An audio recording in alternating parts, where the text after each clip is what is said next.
కల్వకుంట్ల చంద్రశేఖరరావు అంటే అదొక బ్రాండ్ అని చెప్పేసి మనం మాట్లాడుకోవచ్చు. ఈరోజు ఈ Kalvakuntla Chandrashekar Rao the legend of Telangana పుట్టినరోజు. సో ఈ సందర్భంగా మన ఛానల్ తరఫున కేసీఆర్ గారికి హృదయపూర్వక జన్మదిన శుభాకాంక్షలు తెలుపుదాం.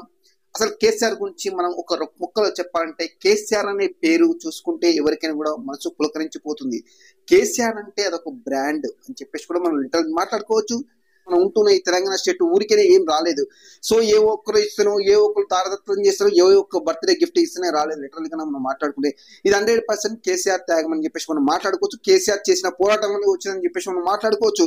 సో ఇంకా వేరే వాళ్ళు ఎవరైనా చేసిరా అంటే అది వేరే విషయం మనం మాట్లాడుకుంటే. సో వేరే వాళ్ళు ఇప్పుడు విద్యార్థి నాయకులు కావచ్చు, ఉద్యమ నాయకులు కావచ్చు, లేకపోతే విశ్లేషకులు కావచ్చు, లేకపోతే రాజకీయంగా కొద్దిగా సలహాలు సూచనలు ఇస్తున్న వాళ్ళు కావచ్చు, ఎవరు ఉన్నా కూడా ఫస్ట్ మాత్రం ముందు నడిపిన వ్యక్తి మాత్రం కేసీఆర్ అని చెప్పేసి మనం మాట్లాడుకోవచ్చు. లిటరల్ కనుక చూసుకుంటే ఎవరు అవునన్నా కాదన్న ఇది 100% ఫ్యాక్ట్. అరే బాబు మనకు అన్యాయం జరుగుతుందా ఈ నిధుల విషయంలో, ఉద్యోగాల విషయంలో అని చెప్పేసి ప్రపంచం మన తెలంగాణ మొత్తానికి మేలు కొలిపి తెలంగాణ ప్రజలు చైతన్యం తీసుకొచ్చేసి ఉద్యమ బాట పట్టెల చేసిన ఏకైక వ్యక్తి కేసీఆర్ అని చెప్పేసి మనం ఘంటాపదంగా చెప్పుకోవచ్చు. లిటరల్ కనుక చూసుకుంటే దట్ ఈస్ కేసీఆర్ అని చెప్పేసి మనం మాట్లాడుకోవచ్చు. ఇది ఇలా ఉంటే 2014 తెలంగాణ స్టేట్ ఏర్పడడానికి విశ్వ ప్రయత్నం చేసేసి ఢిల్లీ మెడల్ వచ్చి కేసీఆర్ తెలంగాణ రాష్ట్రం తీసుకొచ్చిందని చెప్పేసి మనం మాట్లాడుకోవచ్చు. తెలంగాణ రాష్ట్రం తీసుకొచ్చినాక కూడా మనం ఏ విధంగా ఉన్నాం. సో సీమాంధ్ర నాయకులు మనం చాలా కూడా హేళన చేసారు. కిరణ్ కుమార్ ఇలాంటి వాళ్ళు కూడా అరే బాబు మీరు తెలంగాణ వస్తే మీరు ఏం చేస్తారా బాబు, మీ వల్ల కాదు, మీ చేత కాదు, మీరేం చేయలేరని చెప్పేసి తరుణంలో కూడా మేమేంటో చూపిస్తాం, మా తెలంగాణ పౌరుషం ఏంటో చూపిస్తామని చెప్పేసి కేసీఆర్ కంకణం కట్టుకొని తెలంగాణ అభివృద్ధి చెందడం చేసిండు. సో కిరణ్ కుమార్ రెడ్డి ఏం చెప్పిండు చూసుకుంటే, మీ తెలంగాణ కనుక డివైడ్ చేస్తే మీకు కరెంటు కోతలు ఉంటాయి, మీరు కరెంటు చేయలేరు, అసలు ఏం చేయలేరు, మీరు కరెంట్ బట్టలు ఆరేసుకునే పరిస్థితి వస్తుంది. సో మీ తెలంగాణ వాళ్ళు డెవలప్ గారు, మీరు తెలంగాణ కరెంట్ తీసుకురాలని చెప్పేసి అంటే దాన్ని సవాల్గా స్వీకరించిన కేసీఆర్ చూసి ఏం చేసిండు, 2014 అధికారం చేపట్టి నుంచి 24 గంటల కరెంట్ ఇచ్చిండు. ఇచ్చిన దాఖలా కేవలం కేసీఆర్కే దక్కింది. రైతులకు పాపం రైతులు కష్టపడుతున్నారు. మన తెలంగాణ ఉమ్మడి రాష్ట్రంలో చాలా కూడా అడుగున పడిపోయింది. సో చూసుకుంటే కనుక మన ప్రాజెక్టులన్నీ పోయినాయి, మనకు నీళ్లు లేవు, నిధులు లేవు, వ్యవసాయం అట్టడుగున పోయింది. సో మన తెలంగాణ ఏ విధంగా కూడా డెవలప్ చేయాలి అనే ఉద్దేశంతో 24 గంటల కరెంట్ ఇచ్చిండు. రైతు బంద్ ఇచ్చిండు, రైతును ఆదుకోవాలనే ఉద్దేశంతో రైతు బంద్ ఇచ్చిండు, 24 గంటల కరెంట్ ఇచ్చిండు. ఎన్నో సేవలు చేసేసి మన తెలంగాణ కోసం అభివృద్ధి పదం నడపడానికి కేసీఆర్ ముందంజలో ఉన్నాడని చెప్పేసి మనం మాట్లాడుకోవచ్చు.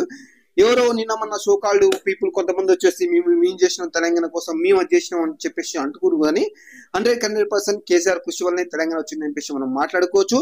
సో ఇదొక్కటే విషయమే కాదు, తెలంగాణ అరే బాబు ఒకప్పుడు హైదరాబాద్ అంటే ఎవరు కూడా గుర్తుపట్టారు. హైదరాబాద్ ఎక్కడ ఉంది అనే స్టేజ్ నుంచి అవునా హైదరాబాద్ అనే స్టేజ్కి తీసుకొచ్చిన ఘనత కేసీఆర్కి దక్కిందని చెప్పేసి మనం మాట్లాడుకోవచ్చు. చూసుకుంటే కనుక హైటెక్ సిటీ కావచ్చు, ఆ ఫ్లైఓవర్లు కావచ్చు, ఆ రింగ్ మెట్రో కావచ్చు, వాట్ ఎవర్ ఏదైనా కావచ్చు, ఏది చూసుకున్నా కూడా కేసీఆర్ అని చెప్పేసి మనం మాట్లాడుకోవచ్చు. ఈ రోజు తెలంగాణలో ఇంత అభివృద్ధి చెందింది, హైదరాబాద్ ఇంత అభివృద్ధి చెందిందంటే కూడా దట్ రీజన్ ఓన్లీ కేసీఆర్ అని చెప్పేసి మనం మాట్లాడుకోవచ్చు. సో కేసీఆర్ గురించి చెప్పాలంటే ఈ చిన్న వీడియోలు సరిపోదు, చిన్న టైం కూడా సరిపోదు. అదొక పెద్ద చరిత్ర అని చెప్పేసి మనం మాట్లాడుకోవచ్చు. ఉద్యమ చరిత్ర చెప్పుకోవాలంటే అది కథలు. ఎందుకంటే ఉద్యమంలో పార్టిసిపేట్ చేసిన వ్యక్తిగా కూడా చూస్తే తెలుస్తుంది. మనం ఒక స్టార్టింగ్ ఉద్యమ నేతగా అంటే స్టార్టింగ్ ఉద్యమంలో పార్టిసిపేట్ చేసిన వ్యక్తి నేను చెప్తున్న విషయం ఏంటంటే, సకల జన సమ్మె అని, ఇంకా మిలియన్ మార్చ్ అని, ఎన్నెన్ని చూసుకుంటే రబ్బర్ బుల్లెట్ తగిలి విద్యార్థులు అస్వస్థకు గురయ్యి కొంతమంది చనిపోయి ఎన్ని ఇబ్బందులు పడి ఎన్ని అయిపోయింది. ఇది మన తెలంగాణ అనేది ఉట్టేనే విశేష ఏదో సీల్ కవర్ లో పెట్టుకొచ్చి ఇచ్చినది కాదు అది. అలా జరిగిందనే విషయం మన ఉద్యమ చరిత్ర గురించి మాట్లాడుకో చాలా దూరం సరిపోతాయి. సో ఇది అంతా కేసీఆర్ ముందంజలో ఉండి ముందు నడిపించాడని చెప్పేసి మనం క్లారిటీగా మాట్లాడుకోవచ్చు. ఎవడు ఎన్ని చెప్పినా ఎన్ని ఫేక్ ముచ్చట్లు అని చెప్పేసి మనం మాట్లాడుకోవచ్చు. ఎప్పుడు ఉద్యమంలో పార్టిసిపేట్ చేయనోడు కూడా ఏదో ఒకటి మాట్లాడుతూ ఉంటాడు. సో మేము ఇచ్చినాం, మేము అది ఇది అని చెప్పేసి అంటూ కానీ ఇచ్చిరు కావచ్చు. కాకపోతే ఎప్పుడు 1965, 1970 ఆ టైంలోనే ఉద్యమాలు చేసినప్పుడు అప్పుడు ఇవ్వలేదు. అప్పుడు అదే గవర్నమెంట్, మళ్ళీ తర్వాత అదే గవర్నమెంట్, మళ్ళీ అదే ఉంది. సో ఎలాగో కేసీఆర్ చనిపోతాడు, కేసీఆర్ వస్తాడు, కేసీఆర్ చేస్తాడు, తెలంగాణ వస్తుంది అనే ఉద్దేశంతో భారీ నినాదంతో కేసీఆర్ ముందుకెళ్ళడం జరిగింది. సో కేసీఆర్ సపోర్ట్ గా విద్యార్థి సంఘాలు, ఉద్యమ సంఘాలు ప్రతి ఒక్కటి జేఏసీ ఏర్పడి కేసీఆర్ మద్దతుగా నిలిచి తెలంగాణ స్టేట్ తీసుకురావడానికి విశ్వ ప్రయత్నం చేసి తెలంగాణ స్టేట్ తీసుకొచ్చినా కూడా మన తెలంగాణ నెంబర్ 1 స్థానంలో ఉంచడం జరిగింది.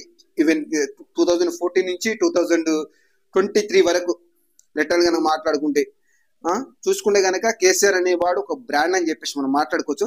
సో కేసీఆర్ గొప్పతనం ఏంటంటే మనం మాట్లాడుకుంటే అధికార పక్షంలో ఉన్నప్పుడు ఏ విధంగా అయితే సపోర్ట్ ఉందో ఈవెన్ ఇప్పుడు ప్రతిపక్షంలో ఉన్నా కూడా అదే మద్దతు వస్తుంది.